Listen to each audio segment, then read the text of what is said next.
Logo, porém, Jacó percebeu que os filhos de Labão estavam reclamando dele. Jacó roubou tudo que era de nosso pai.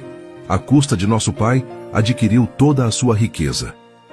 Jacó também começou a notar uma mudança na atitude de Labão para com ele. Então o Senhor disse a Jacó: volte para a terra de seu pai e de seu avô, a terra de seus parentes, e eu estarei com você. Jacó mandou chamar Raquel e Lia ao campo onde ele cuidava de seus rebanhos e disse a elas: notei que seu pai mudou de atitude em relação a mim. O Deus de meu pai, porém, tem estado comigo. Vocês sabem como tenho trabalhado arduamente a serviço de seu pai. Contudo, ele me enganou e mudou meu salário 10 vezes. Mas Deus não permitiu que ele me prejudicasse. Se ele dizia: os salpicados serão o seu salário, o rebanho começava a dar crias salpicadas. E quando mudava de ideia e dizia: os listrados serão o seu salário, então o rebanho inteiro dava crias listradas. Desse modo, Deus tirou os animais de seu pai e os deu a mim. Certa vez, na época do acasalamento, tive um sonho, e vi que os bodes que se acasalavam com as cabras eram listrados, salpicados e malhados. Então, em meu sonho, o anjo de Deus me disse: Jacó. E eu respondi: aqui estou. E o anjo disse: levante os olhos, e você verá que apenas os machos listrados, salpicados e malhados estão se acasalando com as fêmeas de seu rebanho, pois vejo como Labão tem tratado você. Eu sou o Deus que lhe apareceu em Betel, o lugar onde você ungiu a coluna de pedra e fez seu voto a mim. Agora apronte-se, saia desta terra e volte à sua terra natal. Raquel e Lia responderam: da nossa parte, tudo bem. Afinal, não herdaremos coisa alguma da riqueza de nosso pai. Ele reduziu nossos direitos aos mesmos que têm as mulheres estrangeiras. Depois que nos vendeu, desperdiçou todo o dinheiro que você pagou por nós.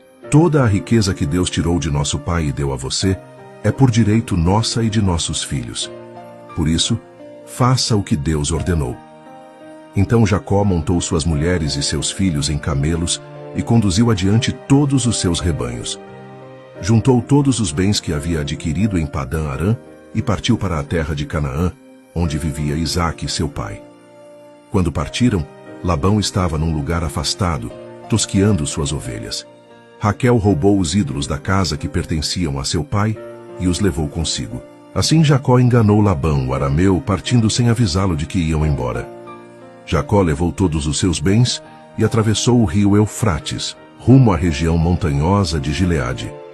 3 dias depois, Labão foi informado de que Jacó havia fugido. Reuniu um grupo de parentes e saiu em perseguição a Jacó.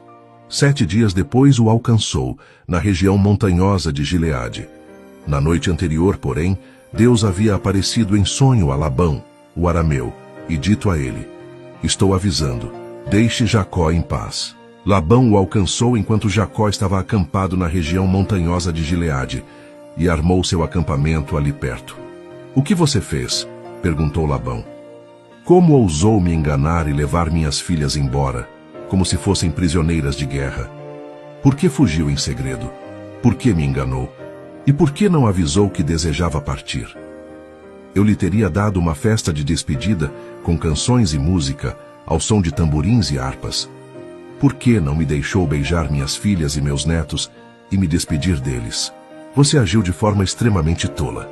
Eu poderia destruí-lo, mas o Deus de seu pai me apareceu ontem à noite e me advertiu: deixe Jacó em paz. Entendo sua vontade de partir e seu desejo de voltar à casa de seu pai, mas por que roubou meus deuses? Jacó respondeu: fugi porque tive medo. Pensei que o Senhor tiraria suas filhas de mim à força.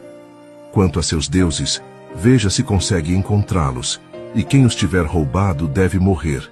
Se encontrar qualquer outra coisa que lhe pertença, identifique-a diante de todos estes nossos parentes, e eu a devolverei. Jacó, porém, não sabia que Raquel havia roubado os ídolos da casa. Labão foi procurar primeiro na tenda de Jacó, e depois nas tendas de Lia e das 2 servas, mas nada encontrou. Por fim entrou na tenda de Raquel.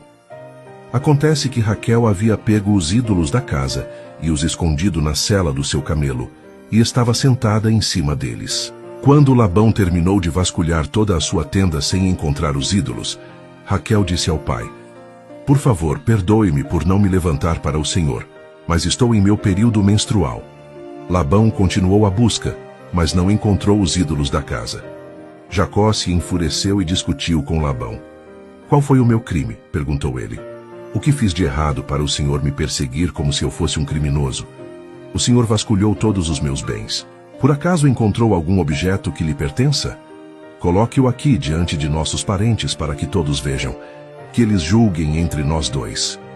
Estive 20 anos com o Senhor, cuidando de seus rebanhos. Ao longo de todo esse tempo, suas ovelhas e cabras nunca abortaram. Não me servi de um carneiro sequer de seu rebanho para alimento. Quando algum deles era despedaçado por um animal selvagem, eu nunca lhe mostrava a carcaça. Não, eu mesmo arcava com o prejuízo. O Senhor me obrigava a pagar por todo animal roubado, quer à plena luz do dia, quer na escuridão da noite. Trabalhei para o Senhor em dias de calor escaldante e também em noites frias e insones. Sim, por 20 anos trabalhei feito um escravo em sua casa.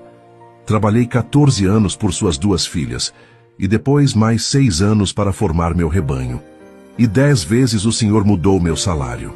De fato, se o Deus de meu pai não estivesse comigo, o Deus de Abraão e o Deus temível de Isaque, o Senhor teria me mandado embora de mãos vazias. Mas Deus viu como fui maltratado, apesar de meu árduo trabalho. Por isso ele lhe apareceu na noite passada e o repreendeu. Labão respondeu a Jacó: Essas mulheres são minhas filhas, as crianças são meus netos, e os rebanhos são meus rebanhos. Na verdade, tudo que você vê é meu.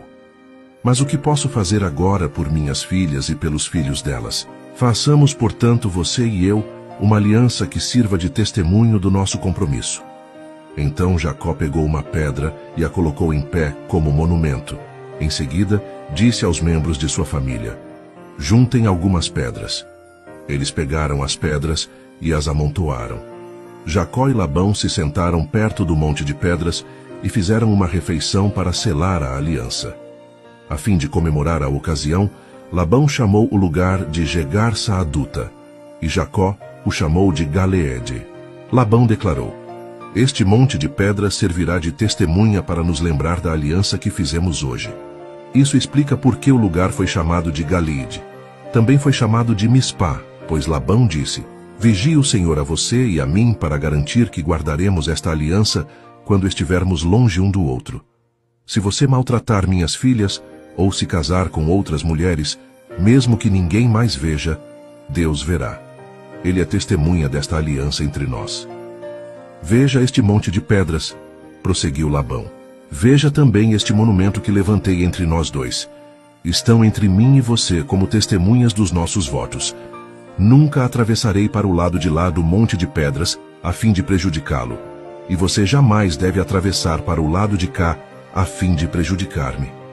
Invoco o Deus de nossos antepassados, o Deus de seu avô Abraão e o Deus de meu avô Naor, para que sirva de juiz entre nós.